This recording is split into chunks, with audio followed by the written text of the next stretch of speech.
అందరికీ నమస్కారం. నా పేరు డాక్టర్ సుధా మాధవ్, నెల్లూరు జిల్లా జనసేన పార్టీ. పవన్ కళ్యాణ్ గారు నిన్న తిరుపతి పర్యటన నిమిత్తంగా తను ఒక టీషర్ట్ వేసుకొని రెగ్యులర్గా ఫారెస్ట్ డిపార్ట్మెంటో లేకపోతే పారామిలిటరీనో ధరించేటటువంటి ఒక ప్యాంటు వేసుకొని చాలా స్టైలిష్గా, అంటే వైట్ చొక్కా వైట్ ప్యాంటు వేసుకునే వాళ్ళే రాజకీయ నాయకులు లేదా మంత్రులు, పంచ ధోతిలాగా కట్టుకొని గోచిలాగా కట్టుకొని వచ్చేవాళ్ళే రాజకీయ నాయకులు అనే ట్రెండ్ నుంచి పవన్ కళ్యాణ్ గారు చెప్పినట్లుగా ట్రెండ్ ఫాలో అవ్వను, ట్రెండ్ సెట్ చేస్తాను అనే దీంట్లో భాగంగా ఆయన కంఫర్ట్గా ఫారెస్ట్ డిపార్ట్మెంట్ మినిస్టర్గా ఆయన పర్యటన ఉంది కాబట్టి ఆయన నిన్న డ్రెస్ కోడ్ వేసుకొని పోయారు. దాని మీద కూడా ట్రోలింగు. ఒరే పేటీఎం గళ్ళారా, మీరు దాని మీద కూడా ట్రోలింగు. మీ అన్న సోనియా గాంధీని ఎదిరించిన మీరు నగ ధీరుడు, మోడీని ఒంగోబెట్టిన మగ ధీరుడు, ట్రంప్ని ఎదిరించిన క్రిమినల్ సామ్రాజ్య అధిపతి, మీలాంటి పేటీఎం గాళ్ళని మేపే దున్నపోతూ అట్లాంటి వ్యక్తి ఒక్కరోజు కోర్టుకు పోవడానికి భయపడుతున్నాడు. కోర్టు అంటే ఆయన మీద ఉండేటటువంటి 33 కేసుల్లో విచారణలో భాగంగా కోర్టు పిలిస్తే నేను రాలేను, ప్రభుత్వానికి రక్షణ కల్పించడానికి భారం వేయడం నాకు ఇష్టం లేదు, ఈయన వరదలు వస్తే పొలాల్లోకి పోకుండా సెట్టింగ్లు వేసుకొని దాంట్లో ఈయన చూస్తూ పరామర్శించినట్టుగా ఒక వ్యవహారానికి ఖర్చు అయినప్పుడు బాధ లేదు.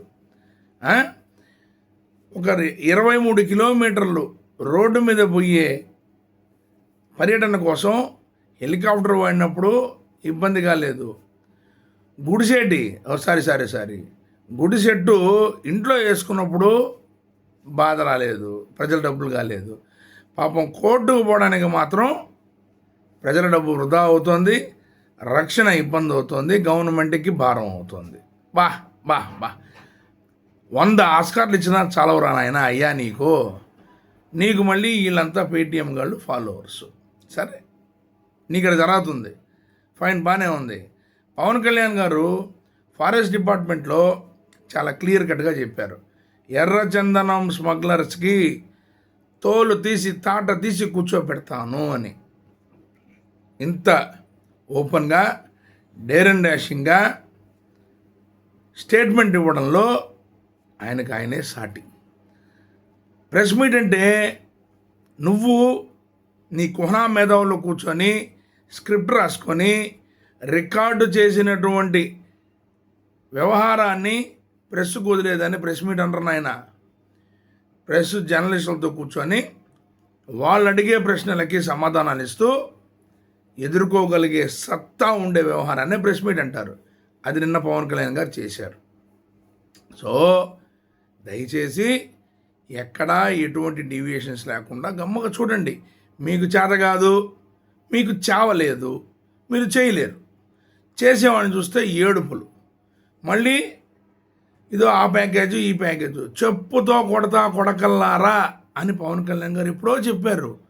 మీరు అయినా కానీ బుద్ధి రావట్లేదే, మళ్ళీ చెప్పుతో కొట్టించుకునే పరిస్థితులు ఉన్నాయి మీకు.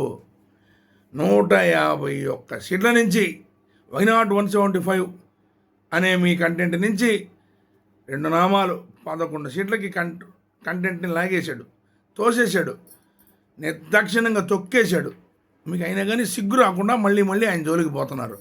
ఇంకోసారి ఆ ఒకటి కూడా మిగలదమ్మా, పులివెందుల ఎమ్మెల్యే కూడా మిగలదు. దయచేసి నోర్లు మూసుకొని ప్రజా సంక్షేమానికి సహకరించండి, మంచి నాయకుడు వెనక నిలబడండి. అంతేగాని డాక్టర్ల ముసుగులో కొంతమంది ప్రాలాపనలు చేస్తున్నారు, రెడ్డి ముసుగులో చాలామంది నోటికి వచ్చినట్టు మాట్లాడుతున్నారు. ఖబర్దార్, నాలిక కోస్తారు ఒక్కొక్కళ్ళు.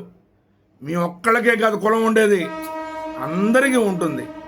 కులం అనేది ఎక్కడా కూడా తీసుకురాకుండా అందరినీ కలుపుకోబోతూ అందరి వాడుగా మంచి మార్కులు పొందుతున్న పవన్ కళ్యాణ్ గారిని చూసి మీకు కడుపులో కాలుతుంది కాబట్టి ఇటువంటి మాటలు ఇటువంటి వ్యవహారాలు చేస్తున్నారు. కాబట్టి కుల ప్రస్తావన వద్దు. ఆంధ్రప్రదేశ్ అత్యద్భుతంగా డెవలప్మెంట్ చేసుకుంటూ పోతున్నటువంటి ఈ కూటమి ప్రభుత్వాన్ని జాగ్రత్తగా నడిపిస్తున్నారు. మీరు దాంట్లో భాగస్తులు కాండి. అంతేగాని ఇష్టారీతిన మాట్లాడితే ఎవరు ఊరుకోరు. జై జనసేన, జై హింద్.